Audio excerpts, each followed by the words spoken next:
Welcome to another episode of She Unleashed. We're very excited today because we really have a power-packed session. This session you will not miss. Just about She Unleashed again, we are a podcast that is targeted at women, women in corporate or entrepreneurs for that matter, who are really looking into leadership positions. You would like to equip yourselves with skills of how to progress or pivot in the world that you are in. So today we are talking about a very interesting topic, which is it's a very interesting topic in the female space because it seems like the narrative just goes on and on and on. We are talking today about the boardroom and the dynamics of the boardroom. And we have a pleasure of having a very, very vocal person around these issues of gender parity. She is involved in a number of organizations that are really looking at the conversation and progressing the conversation. She has an approach that is, as she says that she's radical. I don't think she's radical. I think we are so ready for that conversation at this stage because we've had a lot of tiptoeing around the issues, and it is time that we really are vocal about these issues. Today, I would like to introduce you to Dr. Sibongile Vilakazi. She is a powerhouse of note on her own. She is a CEO of Ntsikelelo Solutions. She's a board member of Kalahari Mining, as well as a chairperson of the Sentin branch. She's also a board member of Sambo. Is it Sambo Sibongile? It's Samro, South African Music Rights Organization. Absolutely. And she's also a powerhouse that is a chairperson of the BMF, the Sentin branch. So we are not talking to a little person today. We're really talking to a powerhouse that understands these issues and is right at the center of these issues. Welcome, Sibongile, and it's so lovely to have you. Thank you so much, Pumeza, for this platform, for creating this platform for women. I mean, God knows we need many of these. In order for us to progress as women, we need to find spaces where we can hold each other's hands and share some lessons on how do we do it, or how do those who've come before you have done it. So thank you very much for inviting me and for this platform. I know your other profiles quite at length. I think the newest one for me is WOSA. Would you like to tell us a bit about WOSA? Oh, WOSA is it stands for Women of South Africa. Mm-hmm. It's a movement that was recently established, because of looking at many of the challenges that women face in the economy, whether they are trying to grow their businesses and they need funding to do that. There seems to be stumbling blocks when they do that. You look at board membership, and time again, whatever study that you look at, it keeps showing us that women are not represented as they should be represented in those boards.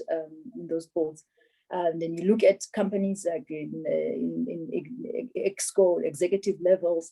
You look at women representation there, and some organizations, they get it right, but when you look closely and you look at their influence that women have in the organization, you realize that they actually have positions without power. And to some extent, even the salaries that they earn are much lesser than maybe the person who would have been in that position prior to them. So women are being dealt a very difficult position in society. And we came together as a group of women who said enough is enough, because what we realized was that women are actually movers. You walk into any home, for instance, when there's no mother, it usually shows that there's no mother. There's a husband here or a man raising children, and there's chaos. Most of the time, it's very rare that you will find order in a male-led home. The moment there's a woman, there's a mother, there's order. Children are being raised properly, and that's the strength that I would argue that it's God-given for us women. We move things forward. Mm-hmm. And we realize that if we want to move the economic agenda for women, we need to stop saying, men do this. Men, please include us. Men, we need to move it ourselves. And the only way we can do that is when women unite and we say, guys, we are being equally and being discriminated against. And therefore, it's time for us to hold each other's hands and fight for these issues that affect all of us. So that's what WOSA was established to do. And we've arranged the movement such that it consists of any other organization out there that exists, and it has an arm, for instance, a women arm or a mandate that wants to move either the agenda of fairness in society or specifically women issues. Then you can be part of us, and we can form this one united voice, because it's difficult for us to be having these conversations in different spaces. And I think that is the reason why we're not progressing as we should be progressing. So that's what WOSA is about, and that's why we exist. So we are a lobby group for women issues in the economy specifically, because there are many issues that women face. Gender-based violence is a big one, for instance, in this country at the moment. And we argue that part of the reason women suffer so terribly in the hands of men, it's sometimes because of economic issues. The fact that she can't get up and walk away even when she sees the signs coming, because she has to have somebody taking care of her, or somebody supporting her financially, or supporting the children. Or so. So we are saying that let's give women an equal chance to fight by ensuring that the opportunities economically are open, and they can access them easy, and they can be even carved around women behavior. You know, this typical saying that you would get when you go to these women empowerment sessions, that you need to network better, you need to go to the golf course, do this, you know. But all you are saying is that be a man, behave like a man, in order for you to be included in this male system. And with this movement, we are saying, no, be a woman, and you need to be accommodated as you are. And the only way we can do that is if we design the rules for ourselves. Absolutely. And I loved the first move, which you did, the big march that was around economic emancipation, because I thought you hit the nail on the head, because that is the first space. Because where is the power? The power is around the finances, the economic emancipation. And it's exactly what we were talking about before we came on board, that who is on the boardroom? Who is the support system for the woman? Because there are few around them, it becomes so hard to find that support system. So Sibongile, when we started the discussion, it was at the back of the resignation of the former CEO of the African Bank. And we had a lot of articles coming out. We had a lot of people being vocal about just that situation. And what I loved is it was given a name, it was given a concept, it was explained, saying that it was not performance related. The lady Basani had actually done a full turnaround of the bank. The performance was really warranting her, her space, and she had done everything performance related, yet she finds herself as someone who's odd on the table. What are your views about this? Because I think we spoke at length about what makes her or any other woman in that space end up in that position. I think the Basani case is the perfect case study of what women go through in this country. And what makes it the perfect case study is the fact that she is the first in so many ways. We don't have somebody leading a bank in this country, a Black woman leading a bank in this country. She's the first. So it gives her the platform to showcase all the challenges that women below her maybe have been experiencing all along, but because they don't have a face that is out there to be able to identify quickly that something is not right in these spaces. And I mean, I alluded to this when I said WOSA was created, Women of South Africa movement was created because of these things, because based on our lived experiences, some of us being in corporate, we realized that, I'm holding this position, it's powerful, and people out there respect me. But the moment I walk into the boardroom, I'm not respected. I have to fight 10 times harder just for my voice to be heard. And it's unfair. And that's why then and because you have no one to even cry to or share this, because you are the first one in that position or in that role. So there's no one to empathize with you. Somebody will say, I understand it, or I went through the same thing. So sometimes you even doubt yourself and think it's your own fault when it's not your fault. It's the system that is pushing you out. So Basani is that perfect case study for us in this country to say, look at what happens. It's not about this person has not performed. She has performed. She's ticked all the boxes. And yet, where is she now? Like, she doesn't have the support that she needs. And I feel very strongly that it's exactly that. It is the support that you need. You can't succeed based on purely your intelligence and your abilities and your skills. We sometimes overemphasize that you need to get more skilled, you need to get more this. But in the end, what makes or breaks you is the support you receive from your seniors in that space that you are in. And if you're not getting that support, you are bound to fail. And you won't fail because you didn't have the abilities. You fail simply because you are not getting along. I mean, in this case, we only seeing what we're seeing in the media. I was playing out in the media, and the assertion that she didn't get along with the chairman. And for me, coming from the BMF perspective, it breaks my heart even more when I see something like that, because as a BMF, we are about women, Black managerial leadership, and we emphasize that Black leaders deserve a chance to lead, because an equal chance to their white counterparts to lead, because they have the skills, the abilities, and everything that they need to lead in those roles. And we've been advancing the idea of having Black people leading boards, for instance. And now here we have a situation where the chairman, a Black man, is not, or is reported not to get along with his CEO, a Black woman. And we start asking ourselves, would they be having these challenges if it was a Black man and Black men? Or are they having these challenges because she's a woman? Now we don't know. But what we know for sure, at least from a BMF perspective, is that it doesn't matter. Even if Basani was a difficult CEO for Thabo, your obligation is to hold each other's hands, because you are Black and we fought so hard for these opportunities to be available to us. And it won't hurt for you guys to sit together and say, we don't see eye to eye on this one. What can we do to ensure that this thing works? Because it's in the best interest of our people. It's bigger than us. It's not just about our personalities clashing.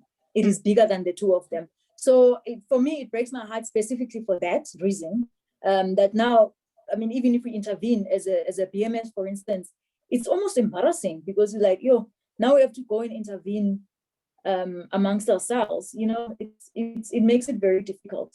But sadly, Basani seems to not have the support that she should have to be able to thrive in a career or in that position.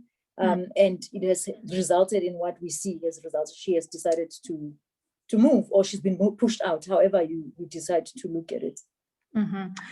When we spoke before coming online, we spoke about how amazing all the ingredients were there. And in fact, we spoke about how maybe a strong personality is what probably could have led to a failure. And it's not necessarily a failure because performance-wise, it's not a failure. It's her exit, her deciding that she does no longer, wish to serve under the same kind of space.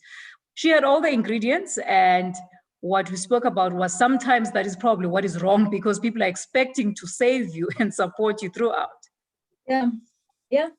Yeah, because it's one of the challenges that we've observed when it comes to these issues of transformation, is that the system is really refusing to be transformed.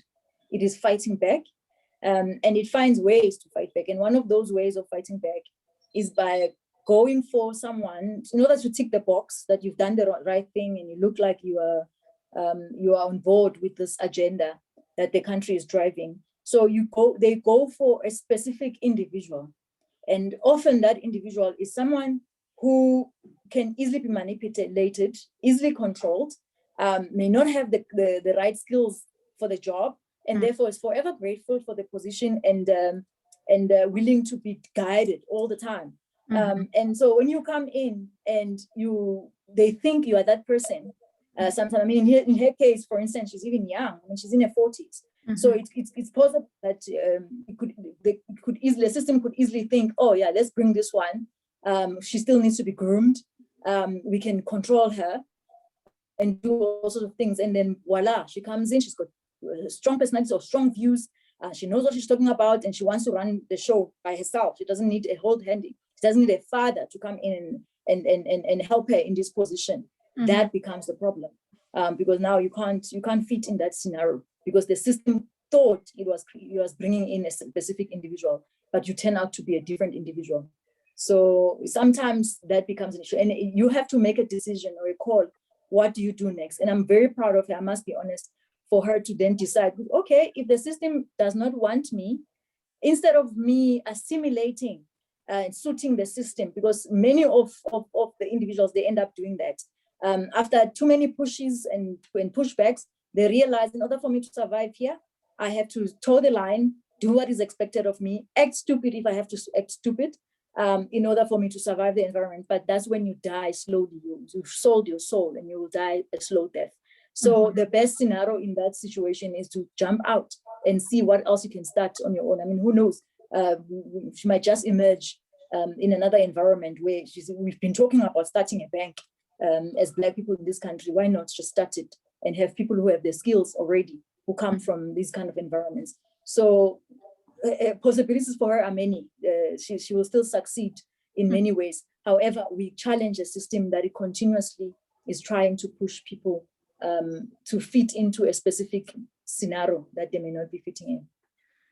So to me, there's a disconnect, Dr. Sibongile. The system is funded by us. We are the consumers of the system. In African Bank, we are the customers of African Bank. How is there a disconnect in this, fight for women? Because we are the same people who own these organizations. A different organization is similar. We are the consumers of retail space, and we're significant contributors as well in those spaces. How is it that we are not progressing and using the power that we have as the leverage for progressing our narrative? Because we don't know our power. It boils down to exactly that. We don't know our power. We keep thinking that we've been done a favor. We are grateful for every opportunity. We don't realize that you hold the biggest lever. A customer is the most powerful individual in any organization. It's not the board member. It's not the chairman. It's the customer. When customers decide what they will buy with their feet, that will be the last say in any company. So the fact that we don't understand that, a majority of us don't understand that, is the reason why we keep finding ourselves in these situations. I mean, you laugh actually when you look at South Africa, for instance, and all these companies who they are servicing. They are in business because of the black market. They wouldn't ever succeed if white companies, for instance, decided that they will only service white people in this country.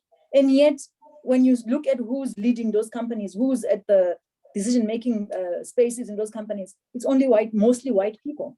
And yet the customers are people. So it just tells you psychologically, we are hurt. And until we heal, we will never understand our power.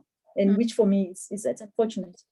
And then which are the organizations that are actually helpful in the conscientization, Sibongile? I'm hoping that WOSA will play that role of actually making us awaken to our power and remind us where the levers of power are, because it can't go on being matches and matches. We have to be strategic in this fight and knowing exactly which are the levers that matter the most in the progression of the narrative.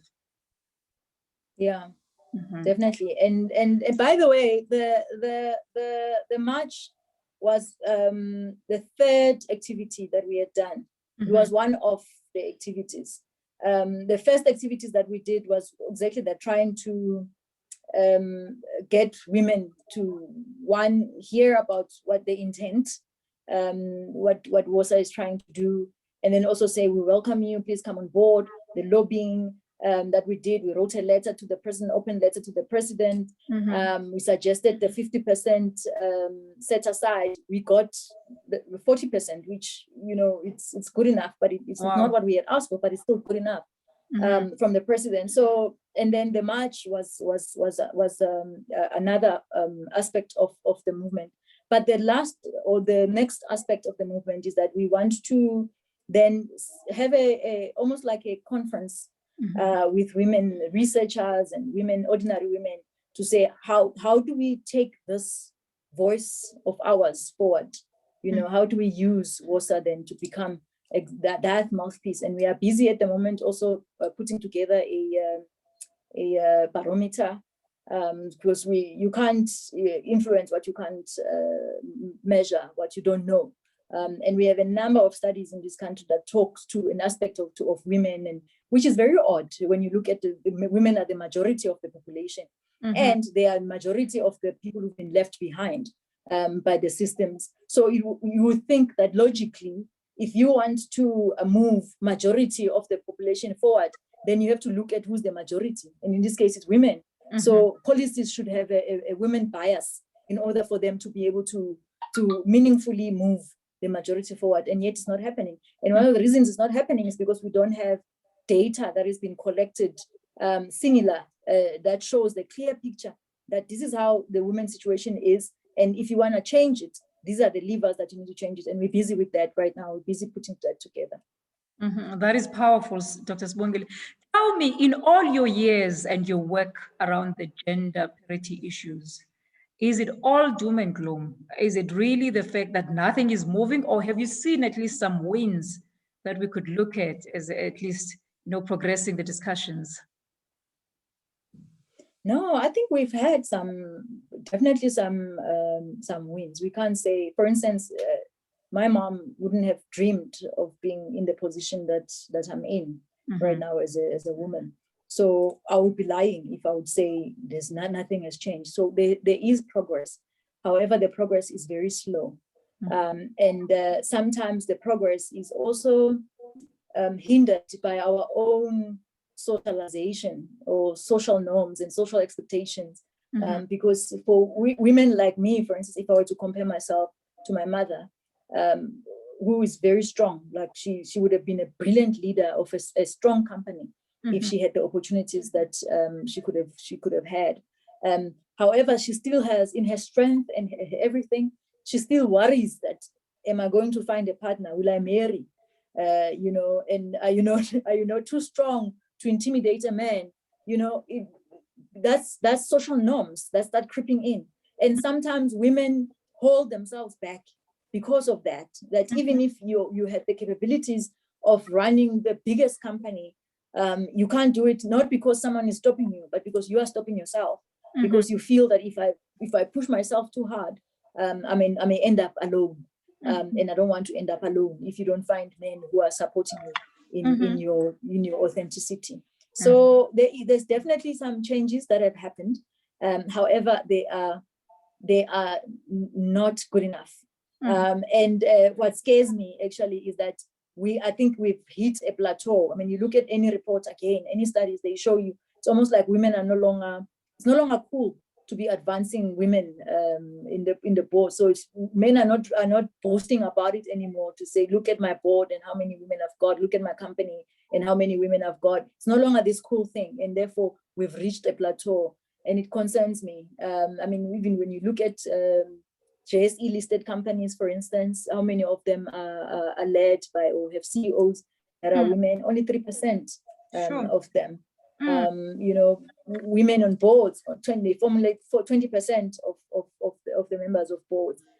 So it's not happening in the pace that it should be happening. Yes, of course, we are making movements. I mean, the fact that we can even have this conversation, you have this platform, is a movement that we are making.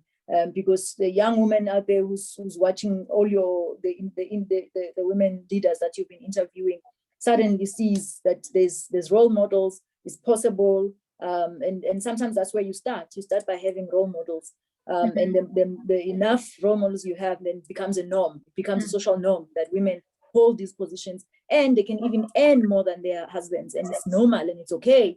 We need to get to that point where it's okay for women to be the breadwinner. Like, why do we keep thinking a breadwinner has to be a man? And because it's a social norm. Yeah. Now tell me, and I know it's a bit of an offside question, and I think it becomes an important one, that different eras of women were known for different things. I suppose we have the class of 76, we have the era that was before us that was fighting to just get into a corporate environment. It was unheard of. I think, in fact, we're the first line of women who got into a corporate environment. We tried to fight and break the glass ceiling. What will we be remembered for?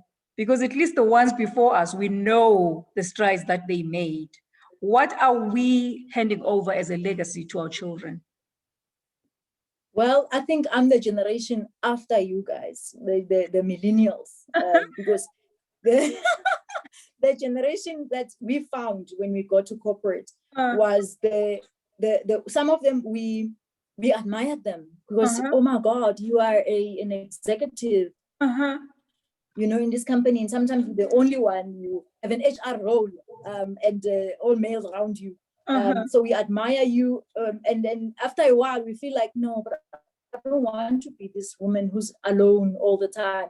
Or when there's another one, another woman in the same position as her, we feel this animosity. Some of us who are coming up and we are seen as these bright ones who may come in and actually have lead a business that has a P&L. You don't aspire just to be in HR or in strategy or what's the other role? CSI, you know, the typical roles that were there when we joined. And then we found ourselves feeling like we are in competition. And I think that this generation is a generation that has decided that, you know what, maybe corporate as it is not for us. And if we can't change it, then we'll jump out. And that's why you see people running own companies.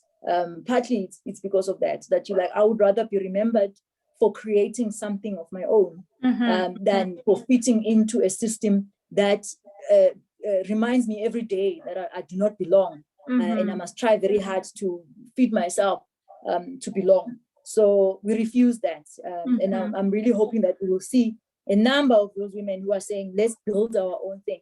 And I'm quite inspired because you did mention that I sit on the board of Kalahari Manganese Mining, and it's a company that has been started by a woman. Its vision is to be run and owned and run by women. So we do absolutely everything in our power to find women in key roles, especially in mining and engineering, where you hear left, right, and center that we don't have skilled women in the field. And funny enough, Kalahari finds those women. And if you can't find them, we grow them. The bursaries that are offered for women to grow in those spaces. And it inspires me to watch a woman start something from the ground. She started that company, Daphne Mashilenkosi. She started it from nothing, absolutely nothing, ground, flat. And now it's a town that has been developed around the mine, infrastructure and all, roads and everything is there. So it inspires me to sit on a board like that, a board that is saying, we will get it right. We will stumble and fall, but we will get it right because we are resolute that women are good enough, and women can also own big influential companies in this country that become global competitors. And she's doing that, and I have the privilege of watching her and being in a board and to help her do exactly that. So yeah, women will get there. We'll get there slowly but surely. But hopefully we'll be remembered for that. We built it, we created our own things. Now, I think the challenging question becomes, it almost feels like there has to be an extreme before we get to a balance. Is that the only way that we can get to the balance? I believe, unfortunately, so. I believe that it's, there has to be an extreme, because the tweaking, it's like when you walk into a company and you have been brought in to do transformation, for instance, and then you come in and you have conversations with whoever is a dominant demographic in that company, and you hear, the moment you start hearing their concerns and their fears and everything, the human in you start thinking, let's consider them as well, shame, and they're also having it hard. And by doing that, then you end up not achieving in the role that you have. You almost have to just rip off the bandage and say, I know you're having it hard, But we have to empower the ones who've been left behind until we get to a point where it levels, because it will level on its own. But it won't do that when you are tweaking, doing small changes here and there. It doesn't work. It doesn't work, unfortunately. And then tell me, because you have a global perspective, are we having the similar challenges as other women in the global space? Or is it just still a fight in South Africa to actually get to where we want to get to? No, it's a global fight. It's a global fight. It just depends on the context, differs with each environment. I mean, there are still environments where women in corporate is still like a surprise. It's something to be celebrated in some context. For instance, if you went to India, and some of these things are cultural and socialization, so they're taking longer. They're still very far behind in the fight against discrimination against women. So, and I think in many ways South Africa has moved, and sometimes we don't pat ourselves in the back enough, because even the conversations that we can have, we can push the boundaries when it comes to the conversations, and without suffering some bad repercussions for doing that, for speaking out for yourself. You can have marches, for instance, and demand that in this space will do this. I mean, for instance, when we went to the JSE as WASA, the response was that we hear you, we understand you, and we are actually on board with you. This is a conversation that internally, as an organization, the JSE has been having, and you see it with the leadership. The board leadership is women, is majority women. Their exco is majority women. So this is something that they understand it needs to be done. So we can have those conversations without seeing backlashes as women. So we are far ahead. All we need is just to follow through on the actions that need to be done to get us there. But the conversations are really, I think, I doubt that you do find some of these men who are still very extreme in their views that women must be at home, must do this. But many men are generally accepting that women also need to be out there. And the challenge is now to what extent. But the agenda is a global agenda. It doesn't matter where you go. It's women are still having the same fights. Yes, you do find countries that have progressed even more, like the Scandinavian countries, for instance. They've really progressed, but they've progressed mainly because of against circumstances. When the economy grew so much that the men could not service the economy, they had to incentivize women to come on board and work as well to be able to service the company. So the economy. So their progress grew out of necessity. And it's the same everywhere. The context matters. So when we're having these conversations, sometimes we just need to be mindful of that. That it depends on where you are.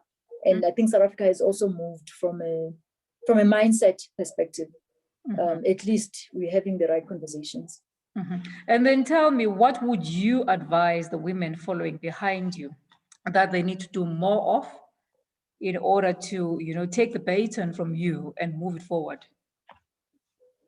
I think the main thing, we need to be authentic, as women, because we sometimes, I remember there was a point where these sessions were so popular that you put women in a room and they give you tips on how to succeed and how to, and all of it, you look at it, you analyze it, and you're like, but I wouldn't be myself if I were to do that. And you will be more successful when you're authentic. So I think women, we need to get to a point where we are confident enough to know that we are not second-rate citizens or whatever. The fact that we are existing, God decided that there must be a man and a woman, means we have value to add. And therefore we must be authentic. We must come into the conversations authentically ourselves. And that's how we'll push the conversations forward, because I believe very strongly, what has derailed us up to this point is the fact that as women, we've been trying to shape ourselves to fit into how men perceive leadership, how men will feel comfortable with you in the boardroom. You must be assertive, get told all those things. You must do this, you must speak up, raise your voice. It's like, but if it doesn't come natural to you, all you just do is perpetuate the same masculine stereotype, that in order for you to succeed, you need to have this masculine energy. And we've seen women who've behaved that way, how they've alienated themselves, and they just make life difficult for themselves because you're trying to be something you're not. I'm hoping that the next generation will own their femininity if they are feminine, and some of them even if they are masculine, because just because you are a woman doesn't mean that you're necessarily a nurturer. There are women who would die if they had a child. Like, for instance, they just do not imagine themselves having children or nurturing anything. They have this masculine energy, and it's okay. I mean, if you choose that path, we should live in a world where it's okay that you've chosen that way, as long as you bring your skills, your energy, your heart, and your everything to the table, and it moves the conversation and the agenda forward. The company can grow because of what you bring, uniquely you, because there are certain things that each individual can uniquely bring. It's not, you can't, it's not a skill that you go to university for and then all of you come back and so suddenly you know how to work an Excel file or whatever it is. There are certain things that only you can bring to the table, and we can only bring that when we are comfortable being authentic and honest with our talents, with our emotions, with our everything that makes us women. Speak to the woman that's in the rural village as well, that does not have many options that Dr. Sibongile has, and does not even have that table to come across. What can we empower her with as a woman? And in this era where we are progressing the gender parity discussion. Well, Dr. Sibongile did not wake up to be Dr. Sibongile. Dr. Sibongile was once in a rural area as well. And that knowing yourself element, I think, is the one that carried Dr. Sibongile to become a doctor eventually, because she wasn't born like that, and to have the platforms that she now enjoys. It's not because of a miracle or anything like that, but a knowing that I have something to offer. And I believe strongly that my life will, I was not destined to be in this space of constant poverty, constant social ills, constant bad things. And you wish for something better for yourself. And that thing inside you, for at least for me, that's what propelled me to wish for something more and something better. And sometimes that I didn't even know what it looked like. But I found ways to imagine it, and eventually when it happens, then I'm like, oh wow, this is what it looks like. So I think I would recommend very strongly that women believe in that themselves, that whatever situation that you find yourself in, if you don't like it, it's your job to change it. It might be harder, but you can mobilize support the moment you realize that I don't like this situation, I want something different for myself, and then you start mobilizing support. And I believe very strongly, I've seen it in my own life, that when you resolve something in your mind, in your heart, in your everything, the universe starts maneuvering in your space. You will haphazardly meet somebody on the road, for instance, who would guide you to something along the lines that you want to achieve. So I think the first thing that women, especially women in difficult situations, that they need to do is resolve in their own hearts and minds what should be the different situation they want to see. Because once you've done that and you see it very clearly that I cannot live in this environment, or I can live in this environment, but it has to be better. It can't be in the conditions that it is. And you resolve that, resources will start coming. And resources come in different ways. And because I don't know what you might be interested in, but there are formations that then start helping you shape the dream that you have. But the first thing that you need to do is to have a clear dream. It must be as clear as as if you can touch it. Then things change for you. And Dr. Sibongile, where do we find you? I know you give a lot of talks through the BMF. You do your own individual talks. If someone is inspired today after seeing, the passion and the fire that's in you and would like to remain inspired, where do we find you? How do they follow you on social medias? Oh, okay. No, I'm Sibongile Vilakazi on all social media platforms. except Twitter. On Twitter, I'm at Lampepete. Lampepete, if you know, I'm Swati, so it's Tarazelo, so I say Umpepete. So Vilakazi Mpepete. So on Twitter, I'm at Lampepete. Okay. But then on Facebook, I'm Sibongile Vilakazi. Instagram, Sibongile Vilakazi. LinkedIn, Sibongile Vilakazi. Dr. Sibongile Vilakazi. It's easier when you search that way. And then there probably are people who are aspiring to join WOSA. How do they join? How do they become members of WOSA? Well, WOSA is, because it's not an organization yet, it's a movement for now. We don't join WOSA. So all you can do is follow us on our pages, Women of ZA, and then to know what we are up to, and then come to those initiatives that we've organized. And the biggest one that we are working towards is that convention, that we are hoping that a number of women will come, and we have those sessions where we decide what kind of a movement it should be, in what shape and form it should be. So follow us on Twitter. We are there, Women of ZA, at Women of ZA. On Facebook with Women of ZA, Women of South Africa. We also have the website. So if you want to see some of the past initiatives that we've done, they're all there on our website. We've commissioned reports on the status of women in South Africa, and it looks very dire. But if you're interested to look at that report, it's also there, womenofsouthafrica.org. Yeah, that's where you'll find all of these things.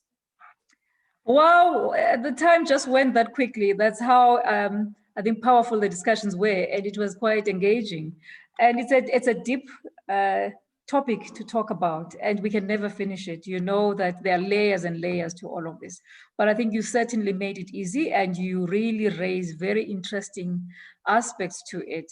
What I'm inspired about, Sibongile, is that there are women who are vocal, and we're finally getting the narrative right. We're strategic in our fights. I think the wool over our eyes of exactly what you were mentioning, that corporate is not going to be it. That I think we the era that is before you, of course, that understood that education will take you.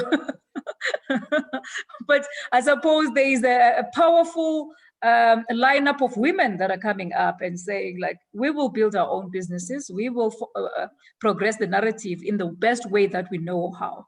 So where to in the next coming 3 months? What should we expect from you, from WOSA and your activities just in general?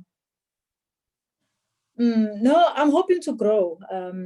Everything that I'm doing, that I'm touching, I'm hoping that it will turn into gold. My business for now, that's my main priority, is to grow Ntsikelelo. I've let it slide for a long time now, being attached to so many other things that I haven't given it the energy that it deserved. And I'm at that point now that I want to give it all the energy.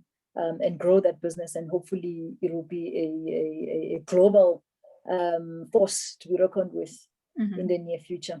And why not? Absolutely a lovely interview. I really enjoyed this, and I love the authenticity. Thank you so much for gracing us with your presence, and I look forward to seeing the strides that WOSA will be making in the coming years. Hopefully you'll come back to us and tell us what you've done. Yes, no, thank you so much for the invite. I really, really appreciate it. And thank you so much also for having the courage to start this platform, because I think it's very much needed. We need to be having these kind of conversations, and also the exposure, because sometimes I worry that our generation had a lot of